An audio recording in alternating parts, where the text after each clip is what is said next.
Ladies and gentlemen, welcome back to another episode of In the Eyes of Truth. And yes, that is Scott Ritter is back.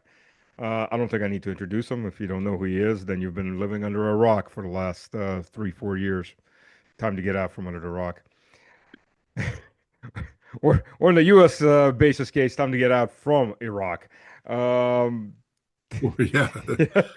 Oh, the way I played that one. Yeah, exactly. I should do stand-up comedy. I'll be here Uh, all night, all week, all week. I'll be here all week.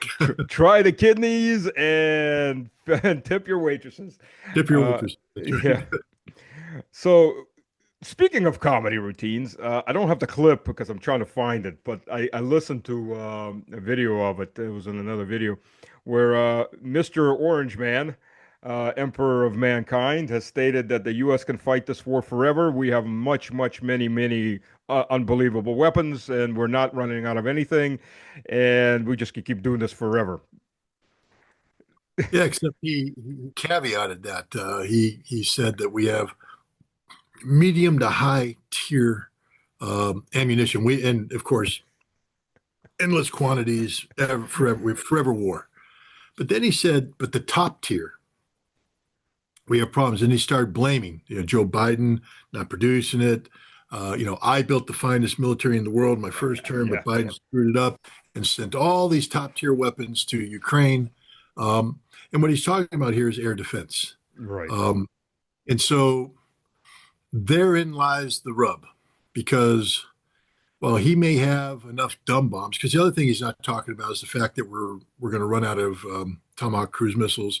We're going to run out of the air, any standoff precision weapons, and we're going to go straight to dumb bombs, which is a whole different Oh, yeah. category of warfare. But you know, what good is all that if you can't defend yourself? And moreover, you can't defend your allies. Um, and that's the problem, is that we are going to run out of air defense systems, anti-ballistic missile interceptors, um, long before the Iranians run out of missiles. And when that happens, we're in an unsustainable situation, because even if we're dropping bombs, you know, I'm all over the map here, but it's all related. Don't worry. Of course it Um, is. having done, having participated in creating a target deck for a strategic air campaign, um, and then having seen the consequences of that, and talking to the Iraqis, I had an Iraqi general tell me once. He said, "Mr. Scott, you guys are really, really good at blowing up buildings. Nobody better in the world than blowing up buildings in the United States of America. You guys are awesome."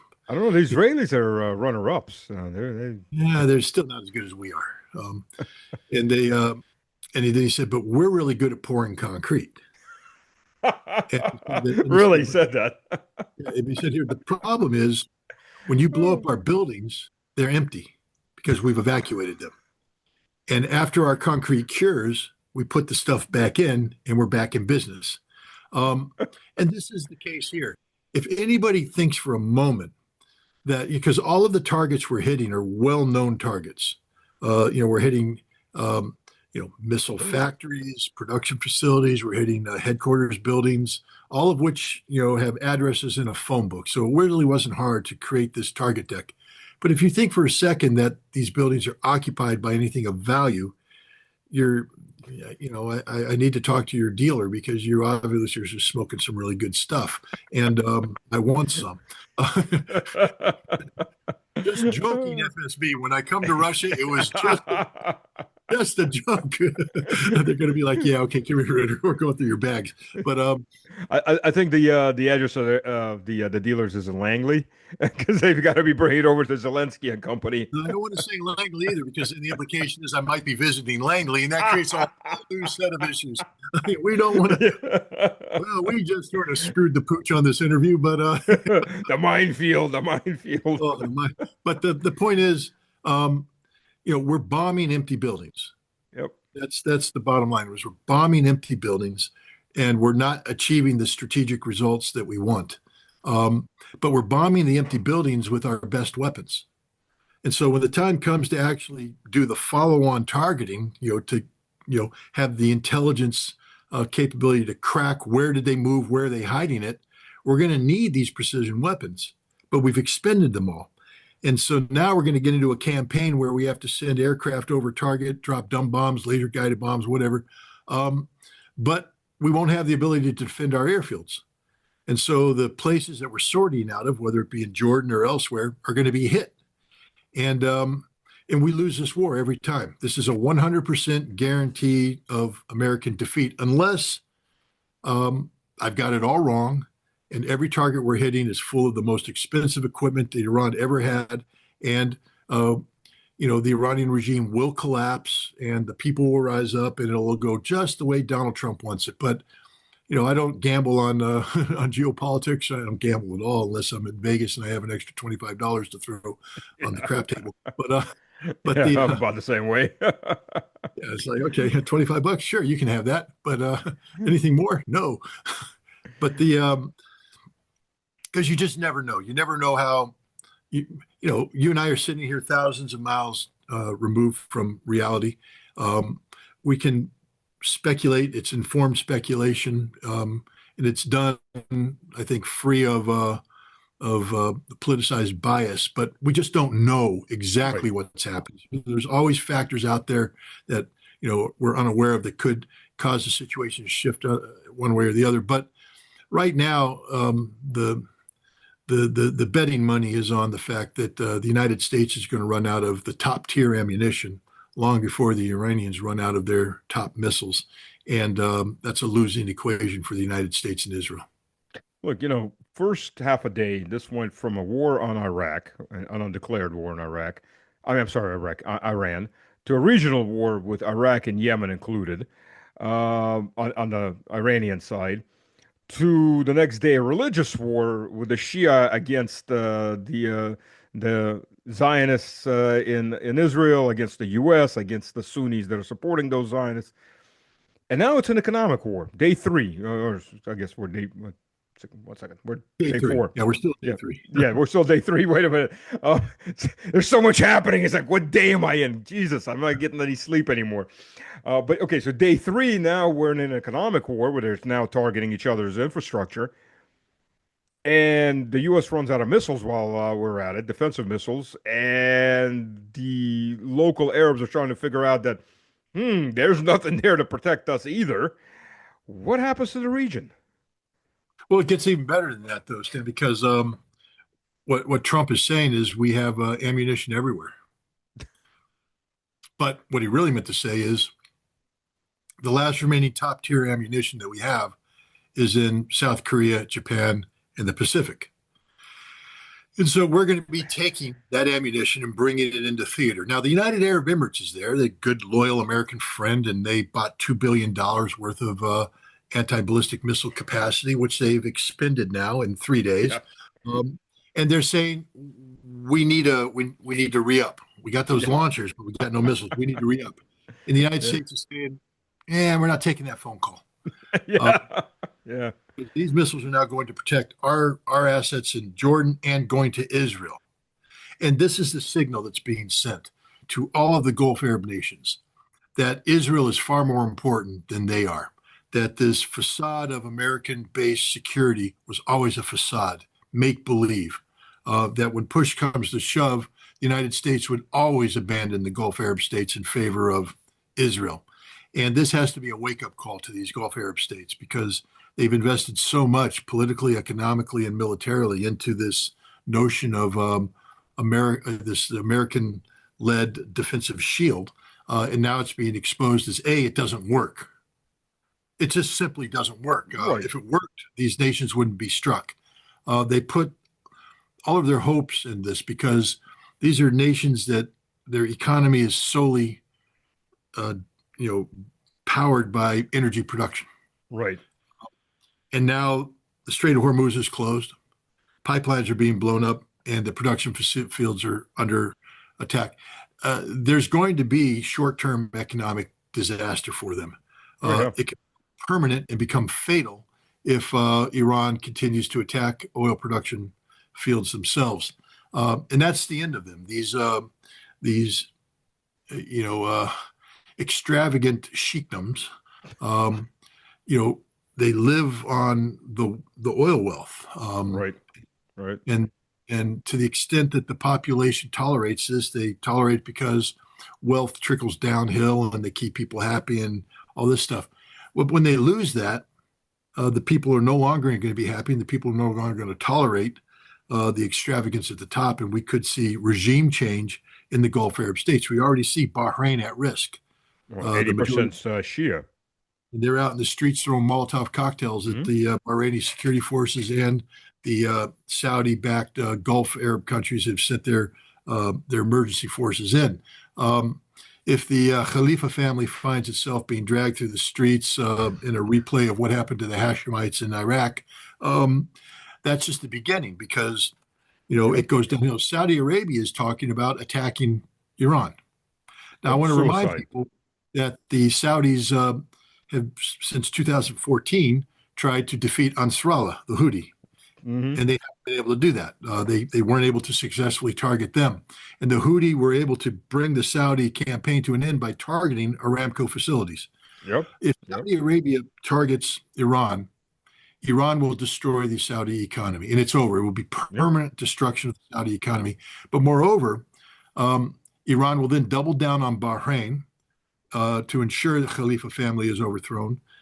This will empower the Shia of the eastern provinces, who will rise up, threaten Saudi oil production. Yep. Saudi Arabia will have to divert its limited military resources to this region, to include stripping the border with Yemen. And Ansarallah will make a move and occupy the southern Saudi territories that used to be part of Yemen, and Yep. that will be the end of the Saudi government. That's the future of the Saudi government, with all of these rich princes either trying to get into airplanes and fly to London, or being pulled out of their palaces by an enraged mob and beheaded. Um, that's it. So Yep. please, Saudi Arabia, attack Iran. Please attack Iran, because that'll be the end of you. And the same thing with United Arab Emirates. Attack Iran so Iran can destroy you. Um, Iran has been preparing for this conflict since 2005.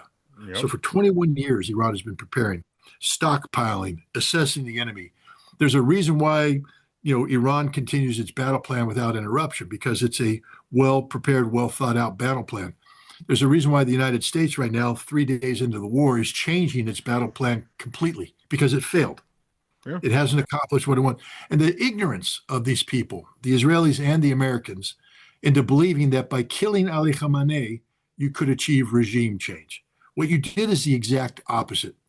If you wanted to diminish Ali Khamenei, you would have created the conditions in which he remained alive, was Absolutely. forced to run and hide.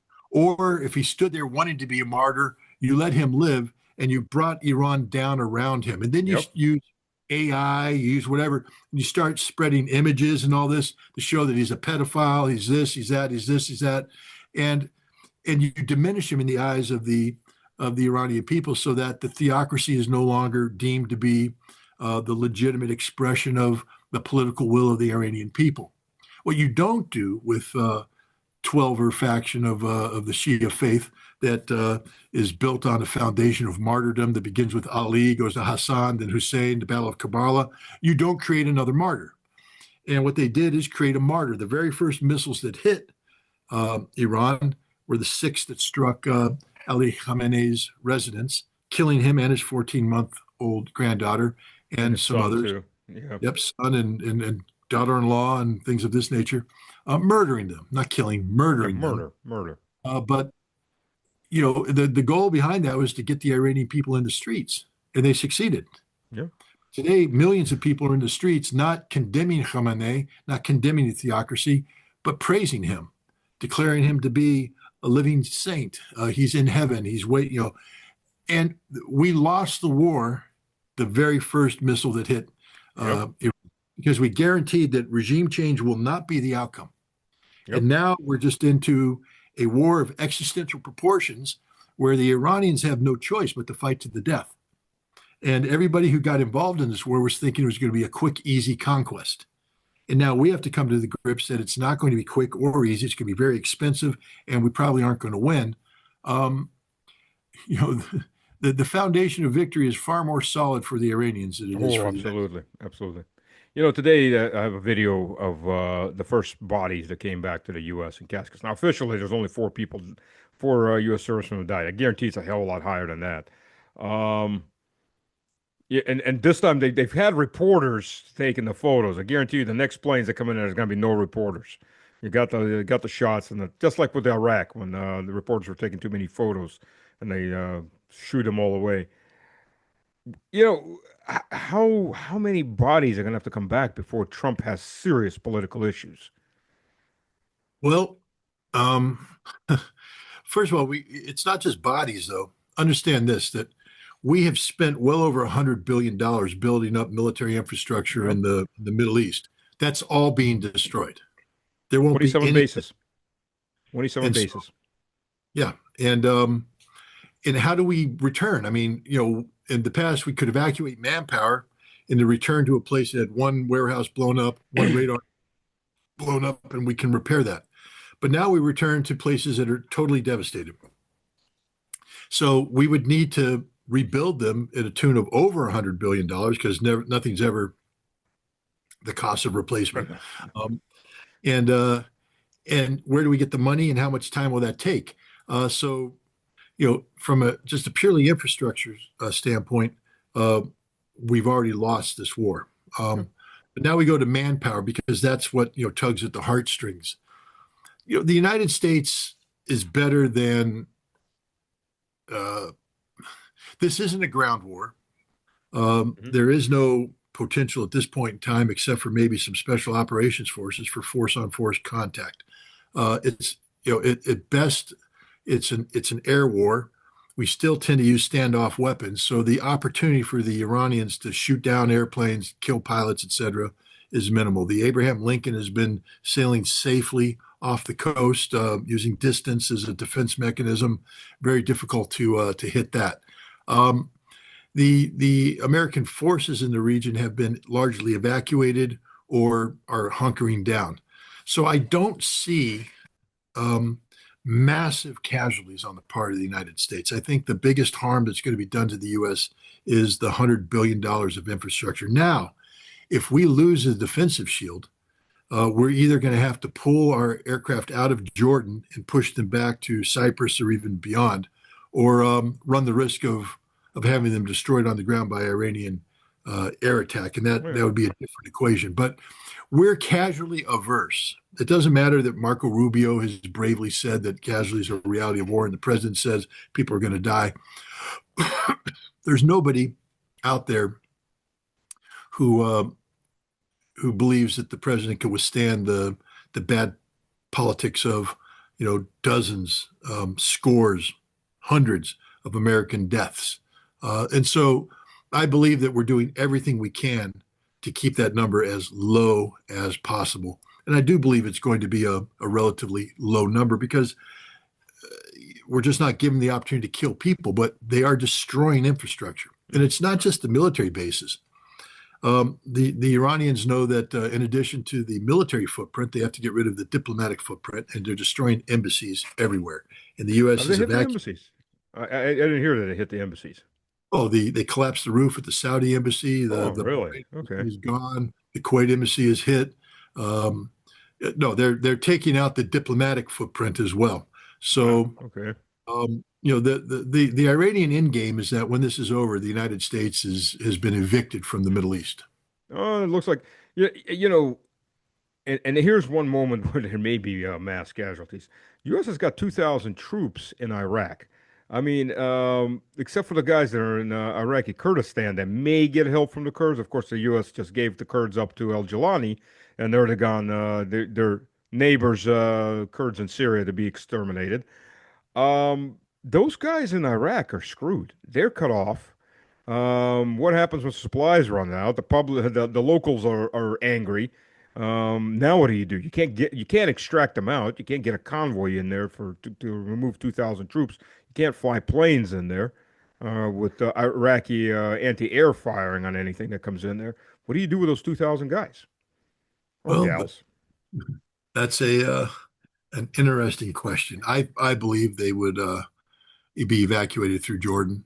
um, we can get troops into Jordan, and we can create a safety corridor. And I imagine that that's the look.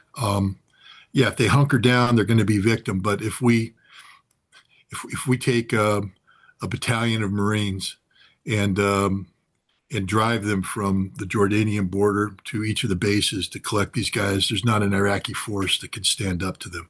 We'll put A-10s over the head, F-15Es, and we'll just kill everything that moves. Um, But there will so be casualties. I mean, no, there that's will be casualties, unavoidable. absolutely, but I don't think Yeah. this is going to be the Alamo, where Mhm. I think we will get them out. But the greatest risk is that they're hunkered down and they're very vulnerable right now to Oh yeah. drones, and missiles, and things of that Mortar nature. fire. Yeah. Yeah, so you got to get them out of there. And I think that again, this is part of you know, the elimination of the cancer that is the American presence in the Middle East. I mean, Yeah. unfortunately, there's nothing positive about anything that we're doing in the Middle East. Everything we're doing is negative, in violation of sovereignty, etc. I will never, ever, ever root for American casualties. I will Okay. always pray that no American is hurt. That's just who I am. That's how I'm wired. But reality is reality, and they've been put in a very, very dangerous situation, and there already have been casualties, and there likely will be more. Um, but again, the United States being what it is, um, even if we minimize the number of casualties, because everybody's saying it's the body bags coming home that's going to break the will of the American people. No, it's the price tag of the infrastructure that's going to be destroyed. You Yeah. know, in Erbil, the Iranians hit a warehouse that had all of our weapons in it, and it's gone. And Yeah. I saw that. the price tag associated with those weapons going up is, if not hundreds of millions, maybe billions of dollars. Um, and you know, we spend $1 trillion now, $1.5 trillion a year, but a lot of that's spent on sunk costs, et cetera. Um, we don't have a budget right now to replace that which we're losing. Right. We don't have $100 billion to replace the infrastructure that's being destroyed, to replace the weapons that are being destroyed. It's this, the Iranians are carrying out a very well thought out campaign designed to bring maximum um, uh, damage to the American footprint. Yes, I believe they are trying to kill Americans. I'm not going to pretend that they're not, It's but I also enormous. believe that we're doing as good a job as possible to keep those numbers as low as Hmm. possible. But in doing so, um, the infrastructure is at risk and is being destroyed as we speak. Now, I got to bring this theme up because yesterday, I don't know what's worse for the U.S. look. So three F-15s get taken out. So a flight of F-15s taken out within, as I understood, within minutes of each other. Yeah. Iranians are saying S-300s, 240-kilometer range. U.S. is saying friendly fire. But I think if I was in the command, I would rather say the S-300s to come out because if it's friendly fire, that's a total breakdown of command and control. One is bad. Three, one right after the other. Friend and foe identifiers. These these are F-15Es, I believe, Hmm. um, Strike Eagles. At least that's what I'm told, unless you have heard something No, different. no, F-15Es. Yeah, Okay, so they're that's what I've Strike, heard, anyways. Mm. and so their job right now, what they're doing is drilling holes in the skies over Kuwait, while other resources are looking for targets of opportunity. For instance, ballistic missile launches, Hmm. coastal defense launchers, et cetera. They are a combat air patrol, um, and so they're doing that. Um, Something happened. Um, I don't know if it's the S-300 because we've trained against that. It's not like this is their first go around with that. And that's long range sniping. We'd have early detection. The F-15s would be able to maneuver, um, things of that nature. What I think happened is a combination of drone missile attack, and the Kuwaitis freaked out. And the Kuwaitis just started. They went into full auto mode, meaning they're trying to get all the targets coming in, and they forgot that three of the targets overhead are American F-15Es, and they shot them down. And it just shows a breakdown. What it shows is that nobody was ready for this war. Nobody was ready for this kind of war. It's not the first time during 2003. Not to blame the Kuwaitis, but we shot down our own aircraft when we had our Patriot systems in Kuwait, and when the Iraqis fired their Al Samud missiles at our command and control facilities. We went on full auto, and next thing you know, we shot down I think a British airplane and an American airplane. I So remember that. Yeah. we, we've done it before, and we'll probably end up doing it again. Yeah, yeah, that's something though, of course. But again, that still shows a breakdown in communication because there's supposed to be liaisons, there's supposed to be information passing, who's flying where, obviously friend or foe identifiers. But It what shows we never amazes, didn't train for that. I mean, this is yeah, the whole thing. It's about training. We didn't exactly. train, and so now we're in a situation we're fighting a war we're not prepared to fight. So We didn't explain train for this war. explain to the audience because I've got a good clue on how this happens. I haven't served myself long enough. Iran has done everything to demonstrate what they can do. Take us seriously. Don't do this. Trump goes up there, and Netanyahu, they go up to the hornet's nest. They take a big old sledgehammer to it and they start beating on it. And then they're shocked that this happens. I mean, they're just doing exactly what they said they were going to do. They showed their capacity before, very limited. They controlled it. I mean, ever since when Trump assassinated Soleimani, and Iran did targeted strikes to hit the buildings they said they were going to hit.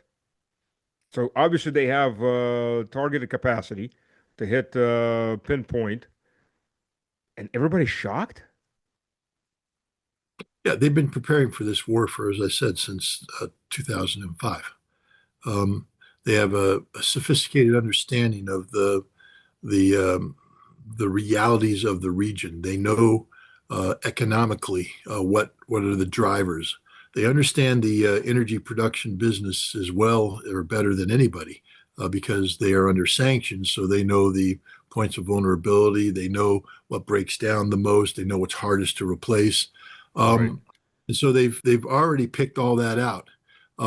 They've developed weapons specifically for the purpose of attacking these targets and other targets. It's not like the United States or we build a weapon system to do X, but then we expect it to do Y, Z, and A, B, C, D, E, F, G as well. Um, F-35. the, The flying toaster. the Iranians have built missiles and drones with specific tactical objectives in mind. Um, and so they have the right tool for the right task. And they've thought this thing out exquisitely. And so, they are executing a plan, which, normally you say no plan survives initial contact with the enemy, but it does survive if the enemy isn't stressing the plan. Yeah. And the United States is not stressing the plan. The Iranians have already factored in the fact that we're going to be blowing up empty buildings. They've already factored that in. They understand that their air defense isn't going to completely prevent. But if you look at their air defense, what I will bet is happening is that they are creating corridors for the U.S. and Israel to go in and drop their bombs.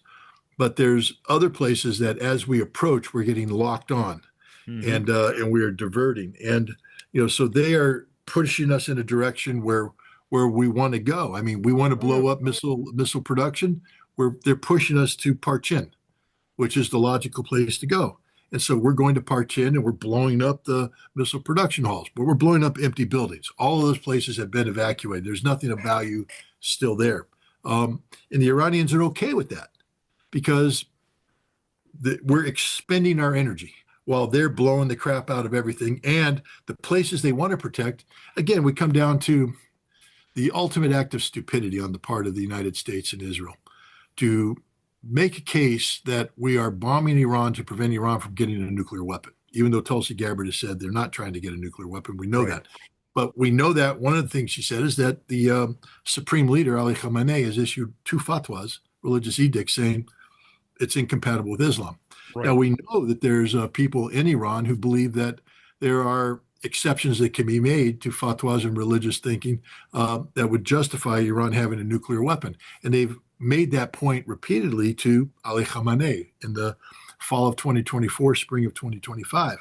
Ali Khamenei was continuously approached by these people, including senior clerics, and he rejected them all. I know this because in September of last year, I met the Iranian president and the Iranian foreign minister, and I asked a question directly about this. And they reiterated that there will not be a nuclear weapons program. And the number one reason they articulated, well, the number one was they said, because we don't want it, we don't need it, we have no desire for it. But then they said it's also haram, it's forbidden Right. under Islam. And so we kill the one guy that is stopping Iran from getting a nuclear weapon. He's been replaced now with a three-person committee.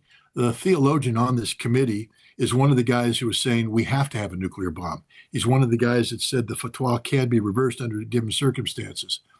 On day one of the negotiations between the Jared Kushner, Steve Witkoff team, the Iranian negotiating team said, we have 450 kilograms of 60% enriched uranium. That will enable us, if we enrich it to its full capacity, to build about 11 nuclear weapons. So they're putting the United States on notice that we have this, you haven't touched it.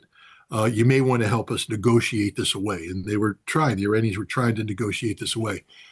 But if you go back to the fall of 2024, the spring of 2025, in addition to people talking about reversing the fatwa, a number of Iranian Revolutionary Guard senior officers were saying that the nuclear weapon issue has been resolved, meaning that while they don't have the fissile core yet because a decision hasn't been made about the final stage of enrichment, the weapon itself has been built, a warhead deliverable on an existing Iraqi Iranian I missile. wasn't aware of that. And yeah, Scott, once I go. You know what gets me, of course. Okay, never mind. Marco Rubio has never served, of course. Why would he? Um, Trump, the way he talks, everybody in Vietnam were idiots. Well, I could have done this. I could have done five deferments. He's so happy to send everybody else off to fight. He didn't fight. His kids didn't fight. His grandkids are never going to fight. What do you do with no, politicians like that?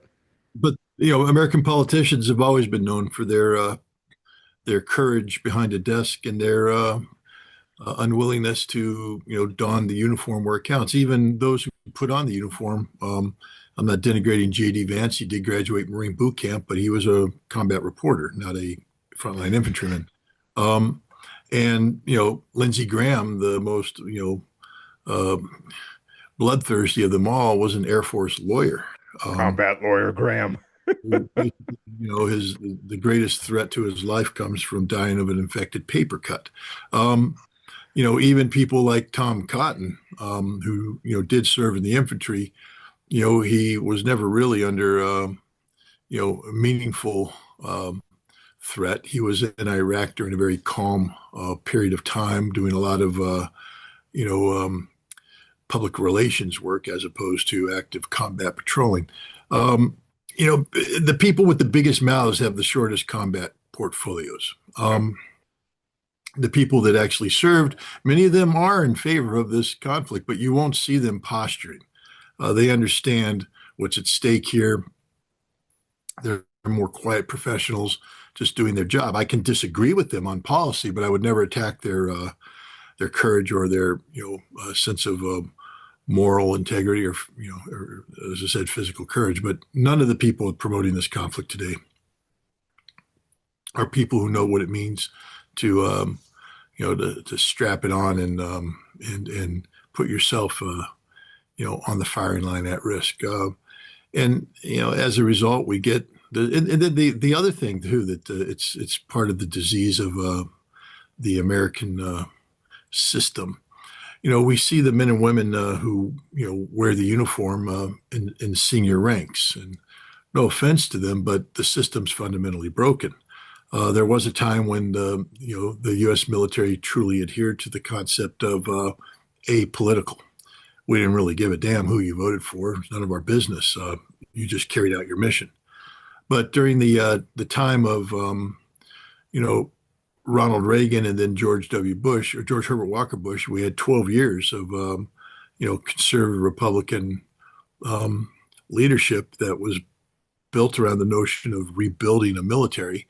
And when Bill Clinton came in, you saw a backlash against the senior military Mhm. officers. Bill Clinton politicized the senior ranks. He made sure that there was a political litmus test for to become chairman of the Joint Chiefs of Staff. He purged the ranks of general officers who were deemed to be too conservative.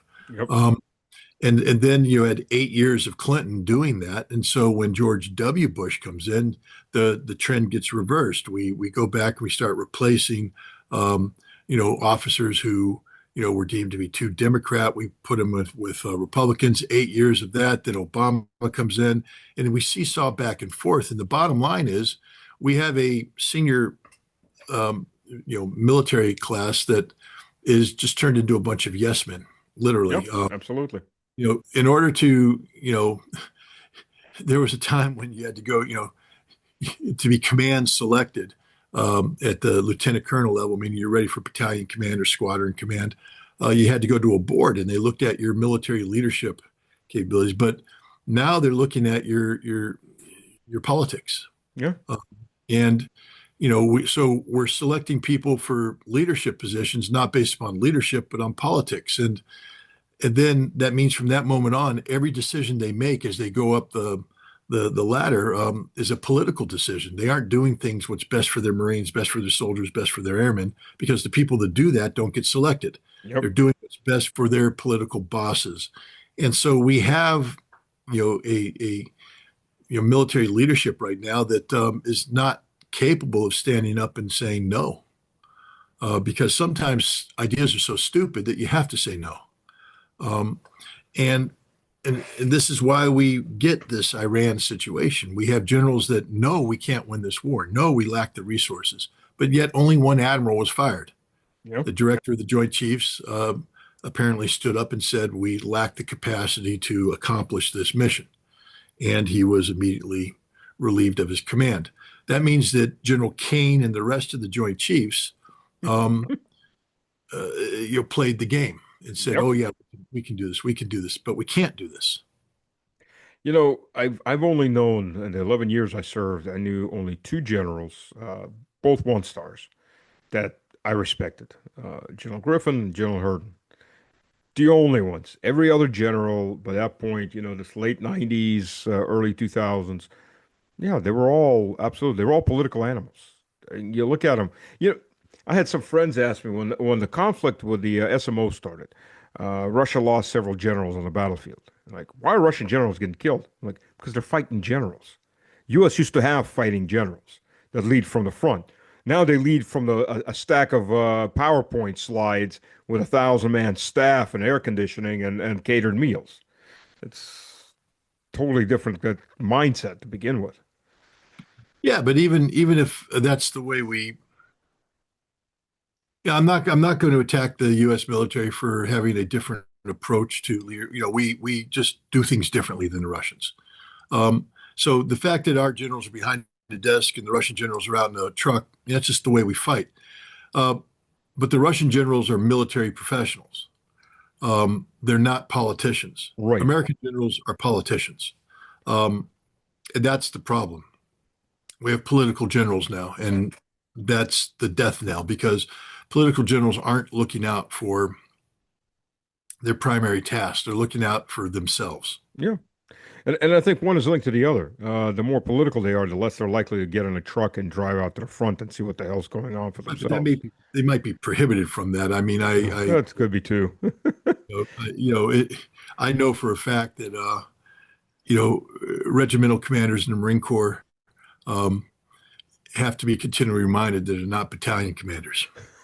That their job isn't to be out there directing battalions. Their job is to be back in the command post managing. And battalion commanders have to continuously be reminded they're not company commanders, which means they have to avoid going out. And company commanders have to continuously be reminded they're not platoon commanders. Yeah. Um, Yep. and Yep. so, the system requires leadership to hold back. Not I don't like turning to movies and Hollywood and everything, but you remember Band of Brothers? Yeah, of Uh, course. It was a good when movie. It was a good series. Good series, and so you have the one company commander failing. He's led his his company in, and he's panicked. He's behind a hayrick, and he's not doing. And Winters, who by this time is an operations officer, is running forward to take command, and the regimental commander stops him. He says, "You will not do this." And so he had to find another person to go and do that. The point is, Yeah, yeah, I remember that's that. the fact. You're when you are in command. Look, I was a firefighter for 10 years, Oh, and okay. you know, and when I became a chief, you show up at the scene. You want to mask up. You want to put on your don your gear, don your pack, and you want to go in and do the initial search. That's not your job.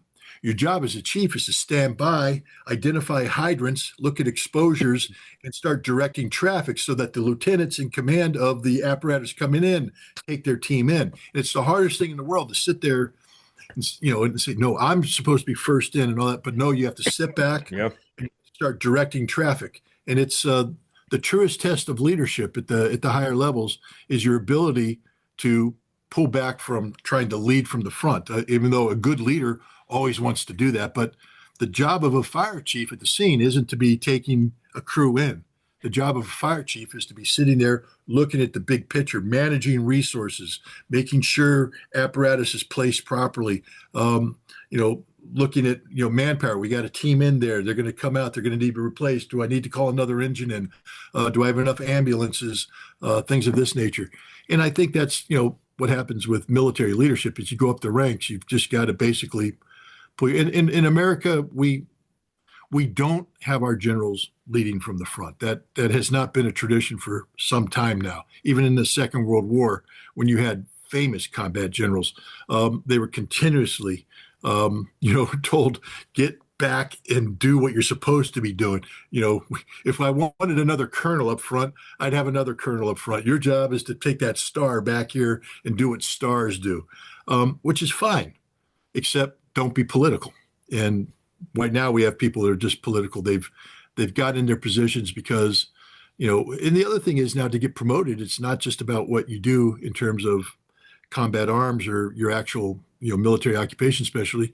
You have to rotate through, purple jobs, which are staff right, jobs. right. Also, you have to get into defense industry jobs, and that's the Oh, yeah. ultimate killer because now you have to go in and manage a defense industry project, and you become beholden to the Lockheed Martins and the Raytheons because you are told when you do this that when you retire, you're going to retire with basically upper middle class retirement benefits. You're a Right. general officer used to all this fancy stuff, and when you retire, you're actually going to be Oh, downgraded yeah, yeah, yeah, absolutely. unless you come work for us Yeah, on our board, and then you'll become a millionaire. You'll get upgraded. But to work for us, we need the contract. And yep, now, not yep. only have they become political, they've become unethical because that's where we start promoting weapon systems that don't work. And now you've just described the entire Pentagon procurement office, which, by the way, Yes. interestingly enough, if those people don't realize it, they don't have to sign a contract that they will not go to work, or there's some kind of length of years that they will not go to work for the companies that they're working with. So you're right. The moment they show up in the Pentagon, hey, Colonel, or hey, Major General, have you thought about the rest of your career post-military?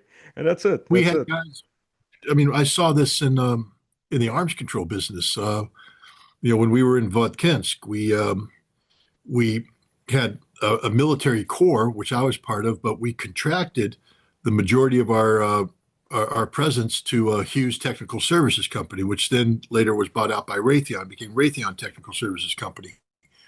And you'd be surprised how many people, as military officers, were there, as a managing the doing system management or whatever. And as soon as they retired, they immediately transitioned into a job at Hughes or Raytheon. Um, I'm not saying they did anything unethical. I'm just saying that it just looks bad. Oh, Because, it yeah, is bad. And by the way, the couple of UN missions I did, I saw the same thing with the UN. Except it wasn't obviously on a general level. They were doing it to the majors, the captains, and so on. They're serving there. It's like, listen, ignore the corruption you're seeing, and we'll get you a job afterwards, and it'll be yeah, much higher paying. you become a P4 on the UN staff. Yeah. Yeah, exactly. Here's 120,000 for doing absolutely nothing. And you can just sit 120,000 there. tax free for doing that. Exactly. And we'll pay for everything for your living expenses. We had a On top Polish of that, guy. there's This, another 140,000 in per diem that we don't talk about. yeah, exactly. This guy was so cheap. The maids at the Suhumi office, when they were in they went in to clean his abode, and they caught him stitching his underwear together. Right? He would buy new underwear. But this guy was making 120,000 plus all expenses plus everything else. So I don't know how much he's making. Polish guy. In what this is 2002. So, and on top of that, he did nothing but sleep. He got locked in the office a couple of nights, because the guards didn't see him sleeping. He would take our reports at the end of the month, retype them a little bit, put his name on there, and submit them, and that's it. That's all he did for an entire. And you're just sitting there like, son of a bitch, I'm busting my balls, running all over the place. Got 30 meetings a day, and whack job over there is making three times, four times more money, and he's just sleeping every day. It's like, oh, yeah, the UN is. Yeah, there was a culture difference between the weapons inspectors who were not, for the vast majority, were not permanent UN employees. And even if they were like me who got sheep dipped. And the real UN people who Oh yeah. lived a very ostentatious lifestyle. They rolled in with good meal. And that's why in Iraq, the weapons inspectors were called cowboys and the UN staff were called the bunny huggers. And we had a clash of cultures. So Oh, I ran into. I just never heard the terminology, but I ran into it in Georgia when I was a military advisor there. And it's pathetic watching this. It's like, geez. And then I got CC'd on a couple emails I shouldn't have gotten CC'd on. And then I'm looking at it, it's like, I mean, total corruption. It's like, God, yeah. oh my God, it's just Well, the horrible. big, I mean, since we're telling corruption stories, I remember the first mission I went on. I'm from a military background, and every penny has to be accounted for. Every Absolutely. penny. You go on TAD and you get a per diem. You can expend that per diem, but if that per diem becomes excessive, it's reportable income. Right. Um, it's supposed to per diem is supposed to cover the cost of the trip, not to make a profit. So we come in and I sit down and the administrator slides a couple $1,000s over to me and I sign for it. And I say, "What's this?" They say, "Well, this is your per diem to cover Baghdad. The expense there is about a 3 to 4 to 1 exchange rate of the Iraqi rial to or dinar to the dollar. So you need a lot of money." And I went, "Okay, I got it." I signed for it. And then I come out and the UN staff comes on, "Ritter, come here." I go, "What?" "No, we're going downtown." "Where?" "To the souk." "To do what?" "We're going to the black market. We're going to buy Iraqi dinar. We can buy them for 60 to 1." I said, "All right." So we did that. So now I go in with all my money. They go, "No, no, no, no, no, no, no, no. You only need like $1,000. Take the other stuff and just put it in the safe here." I said, "Okay." So I did that. Boom. Go in there. Sure enough, we pay for everything. And I come out and I go to the administrator and I've taken my money out of the safe and I've accounted for everything I spent in Iraq. And I went to them and I hand over my piece of paper with all my accounting and I slide the money back to them. And they stare at me and they go, "What are you doing?" I said, "These are unexpended funds. This is how I accounted for. I'm returning the money." They said, "No." They said, "Take that money." And then they reached in the bag and said, "We only paid you 40%. Here's the other 60%." And they handed me about 6,000 more dollars. And I'm sitting there going, Jesus. I said, "I can't take this." And they said, "No, you have to take it." And everybody was getting mad at me. They're going, "You're going to ruin a good thing." I Yeah, said, I've heard that before. Yeah, "What do you from mean a them. good thing? This is corrupt as hell. This Oh is," yeah, yeah, and I mean, and so that was right about Christmas time. So, you don't have to tell a Marine once or twice or three times. I took that money. I went and I bought my wife gold jewelry, and my family had a great Christmas that year. But I kept reporting. I went back and I said, "We have to change the system." They all looked at me going, "What do you mean change it?" And what happened is because of this money making, you saw that there were certain inspectors and inspection groups that always before Christmas suddenly did a big inspection. And the Iraqis were complaining. They said, "You're asking the same questions the guys asked us in the summer. You're doing nothing different. You're just here."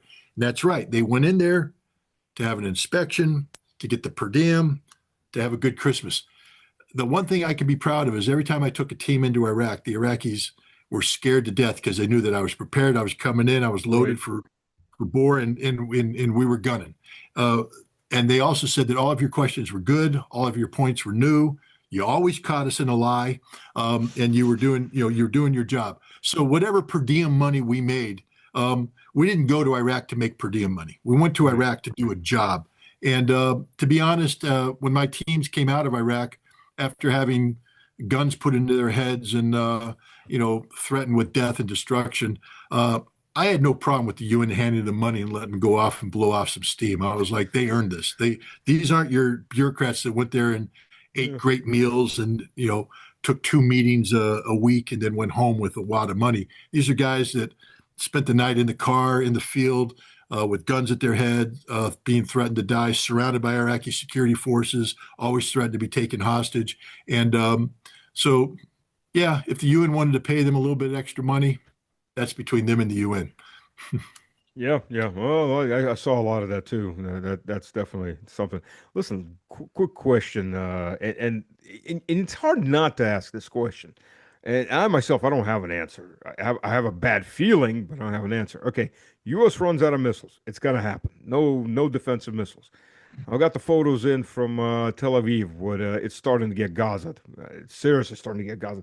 And Iraq, I mean, Iran hasn't fired I off see, I even. see, I see the tears in your eyes too when you say that. You know, I honestly, I don't care if Israel exists. I have no problem with existing if it exists as a normal country. When you're starting to commit genocide on another people, then you've got issues. And don't Yeah. tell me it's all the Jews are Israelis and all that. That's the same thing as my grandfather was a German, fought, he was a Polish officer taken POW by the Red Army, then joined the Red Army. He was a field surgeon, fought all the way up to Berlin. It's the same thing with what the Nazis did in Germany. All the Germans must be Nazis. No, they don't. It's you are what you are, and then there's other people. Just because you have the same ethnic background doesn't mean the same thing. But what are the Israelis going to do? Are they going to allow their cities to get Gaza'd, or are they going to go turn to nukes? Because the Well, conventional is going to run out. I think what's going to happen is that it's going to be a phase because the first question you have to ask is what America is going to do. Right. And there is some concern that Trump could turn to low yield nuclear weapons to break the back of Iranian resistance because we're not going to win conventionally. No, no, absolutely Um, not. but hopefully, this is where Russia and China can step in and otherwise. If the United States is compelled to evacuate the Middle East, maybe we retain some sort of face-saving mechanism, but to meaningfully evacuate the Middle East, no more Fifth Fleet, no more CENTCOM forward, none of this. Um, Israel will have to change its behavior. Oh, And right now, this war that's being waged, this is a politically risky war for Benjamin Netanyahu because he's only been able to stay in power by increasing the stakes. And there are no more stakes than this. Um, and I think what you're going to see is that Israel will have a regime change moment. Benjamin Netanyahu's government will collapse and he'll be replaced by people who recognize that in order for Israel to survive in a post conflict reality where the United States has reduced its military, economic, and political footprint in the region, um, greater Israel is no longer on the front burner. And Israel learning to peacefully coexist with its neighbors becomes a prominent thing. And here you might actually see movement towards a resolution of the Gaza issue, because if you can remove Netanyahu, Ben Gvir, and all the other warmongers and replace with people that say, we're going to have to deal with a Palestinian state. Um, that's, I think, the direction, because for Israel to go nuclear would be suicidal. Um, the Israel was not attacked. yeah. Israel attacked, and they're paying the consequence for that. And um, I, it would be one thing if Iran just attacked Israel out of the blue. That would be a different political Right. game. Right. But here we're seeing Israel attacking Iran, and there was no justification for this other than greater Israel, other than removing the Iranian impediment to greater Israel. And it's going to be difficult for anybody to justify the Samson option. And should Netanyahu suggest it, I believe that his government would collapse.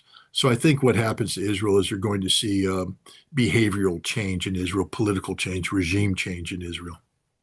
Yeah, I hope so. For their sakes, remember, because if they continue the way they're continuing as Greater Israel's insanity, they're not going to survive. No, They're not going to survive. nor should they. Exactly.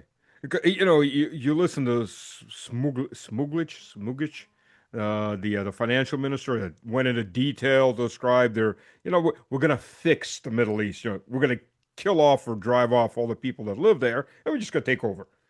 Like somebody else was doing that about 80 years ago. Let me think who that was. Oh yeah. Uh, well, don't you dare say that because now you're an You're anti-Semite. anti-Semitic, you're this, you're that, and the other thing. Yeah. You don't want to remind the Israelis that they behave more like the Nazis than the Nazis did. Well, you know, that's the thing. Nazism isn't limited to Germans or to Hungarians. It's one of those things, right in your ethnic group, right in the Western other Ukraine ethnic group. showed a proclivity for it. The Danes showed a proclivity for it. The Oh, Dutch, the French, the British. yeah. Oh, yeah. America had a Nazi party. I mean, no, that kind of evil, um, racist ideology can exist anywhere. Exactly. This is why Russia pushes so back because, to be honest, if Russia didn't create the barriers to the revival of Nazism, Russia would have a Nazi party. Oh, yeah. Uh, And it did so, in the 90s. yeah, of course. Limonov. Yeah, I Limonov and remember. his Bolshevik, socialist Bolsheviks, or national Bolsheviks. That's what it was. National Bolsheviks. I remember the weightlifting clubs in Lubertsky in Moscow, the skinheads with their Nazi salutes and all Oh, this yeah, stuff. So yeah. you have to guard against it because it's that kind of ideology is where people of limited intellectual capacity tend to collect. Um, Yep. Oh, yeah. It's very easy. I mean, it's not your fault you screwed your entire life up. It's that guy's fault you screwed your entire life up. That's usually the easiest thing to do. Most people, 100%. That's right. yeah, yeah, It's yeah. very easy to, again, there's a joke. David Chappelle has told a joke. I don't know if you've heard it, but Uh-uh. you get a group of Italians together. Uh-huh. When you get a group of Italians together, what do you call them? A mob. You get a group of black guys together. What do you call them? A gang. You get a group of Jews together. What do you call it? A coincidence. Meaning that you're not allowed to talk about, Jewish control. But at the end of the day, you know, when you have, racist, hate-driven ideology like the Nazis, and as you said, they have to shift their failures onto the shoulders of others. Um, it's just far too easy to say the Jews are to blame. The Jews are to blame. Look, Zionism is to blame for a lot of things, Oh, but yeah. Jews, I'm not there. I'm not going to buy. I'm not going to embrace that. I have, that it's just too easy because the next step is to say that the Irish are to blame or the Polish are to blame, When the or Irish aren't to blame? well, they are, Oh, but they, you okay, okay. So, okay, the sun's gonna rise in the east. Okay, Coco. Well, you had me scared there for a minute. you're To speaking to my somebody. Irish friends. You're speaking to somebody who has Irish blood in them, so yes, we are to blame. But We don't know what we're to blame for. We're definitely to blame for something. we did something wrong somewhere. The potatoes stopped growing because of us.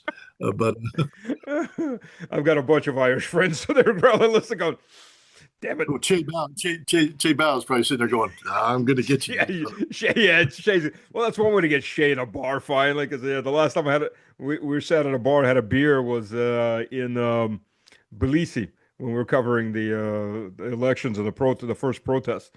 I mean, they run him nonstop. To be honest, he's on the road like 80% of the time. He's a good guy.